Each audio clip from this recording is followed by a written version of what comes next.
Hi everyone, my name is Micaela Shane M. Salgado and I'm going to talk to you about the dependent personality disorder.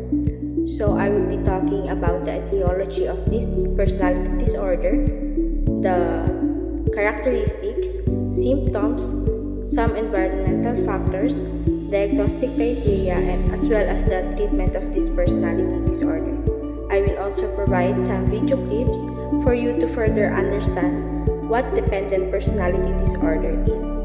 So let's start. Well, in a nutshell, what characterizes a person who is diagnosed with dependent personality disorder is the need to feel needed. Yes, they are very dependent with other person. And people with DPD find the value of themselves by pleasing and taking care of other people. So, what I like to mention here is that people who are diagnosed with DPD is more likely to receive diagnosis or portray some characteristics of other personality disorder. So, what is dependent personality disorder? This is characterized by clingy and submissive behavior.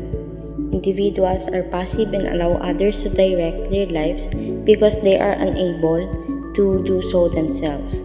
So, patients with this disorder are often preoccupied with the thought of being left to fend for themselves and want others to assume responsibility for all major decision making. So, they have difficulty expressing disagreement because they fear abandonment.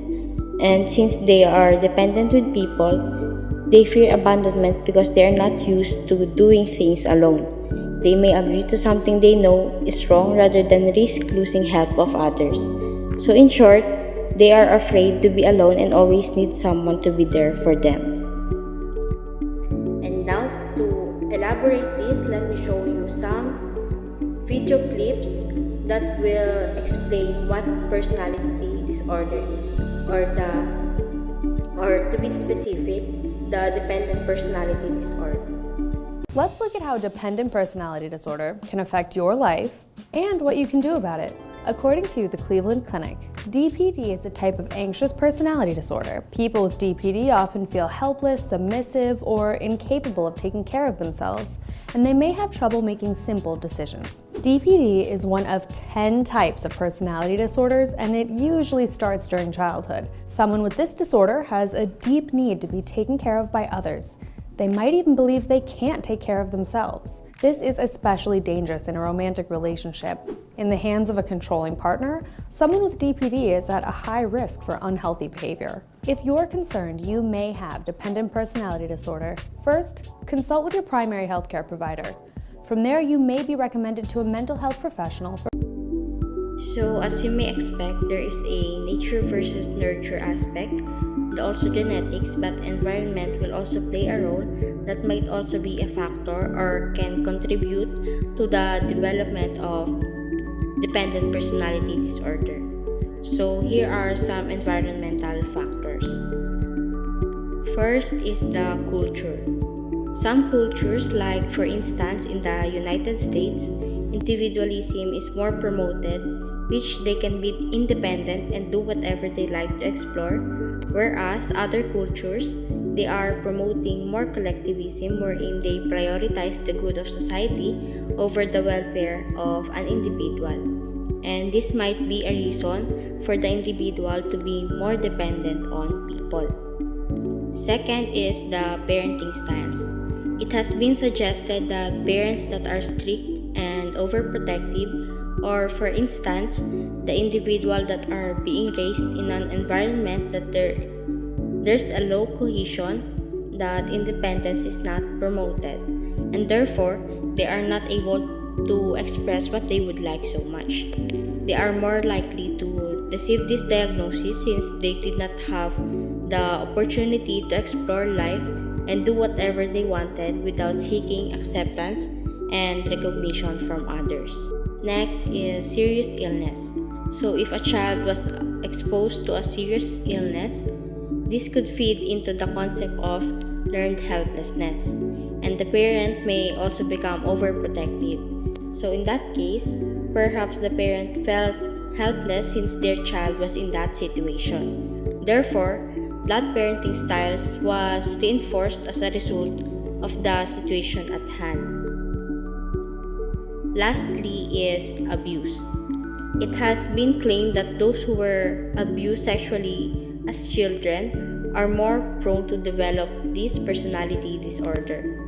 It has now been believed that females who have been sexually harassed or abused are more likely to develop this personality disorder. However, I'd like to point out that this could be because men are less likely to admit to being dependent on others. So we should take this with a pinch of salt since in general, I believe that abuse is a significant issue in both genders. Now let us move to the symptoms that shows dependent personality disorder. First is the excessive attachment, overdependency, clingy behavior, fear of separation, since we all know that dependent personality disorder is very dependent to other person. Next is excessive anxiety, extreme passivity, severe submission, avoidance of responsibilities, because a person with DPD avoid responsibilities alone because they want someone to be there for them and help them in doing that responsibilities. Next is oversensitivity to criticism, pessimism, and lack of self-confidence. Now, after discussing the symptoms, let us now move to the diagnostic criteria of dependent personality disorder.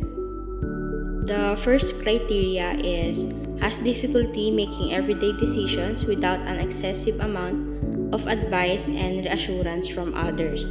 So individuals with dependent personality disorder have great difficulty making everyday decisions. And some example of it is thinking what colors of the shirt you will wear or whether to carry umbrella or not. Second criteria is needs other to assume responsibility for most major areas of his or her life. So individuals tend to be passive and allow other people to take the initiative and assume responsibility for their major areas of life. So third is difficulty expressing disagreement with others because of fear of loss of support or approval. And take note that this do not include realistic fears of retribution. Fourth is has difficulty initiating projects or doing things on his or her own because they lack self-confidence and believe they need help to begin the task since they are always dependent with people. Next is goes to excessive lengths to obtain nurturance and support from others to the point of volunteering to the things that are unpleasant. So they are willing to submit what others want even if the demands are unreasonable. So 6. Feels uncomfortable or helpless when alone because of exaggerated fears of being unable to care for himself or herself. Next, urgently seeks another relationship as a source of care and support when a close relationship ends. So, an individuals with DPD may urgently seek another relationship to provide the care and support they need. Lastly is unrealistically preoccupied with fears of being left to take care of himself or herself. So they see themselves as so totally dependent on the advice and help of an important person that they worry about losing the support of that person when there are no grounds to justify such fears. Now, when it comes to treatment of dependent personality disorder, psychotherapy, which is a type of counseling, is the main method of treatment for it. The goal of therapy is to help the person with DPD become more active and independent, and to learn how to form healthy relationships. So that's all for the dependent personality disorder, and I hope you learned a lot about this disorder so that you will become aware about the symptoms and other factors of this personality disorder. Thank you.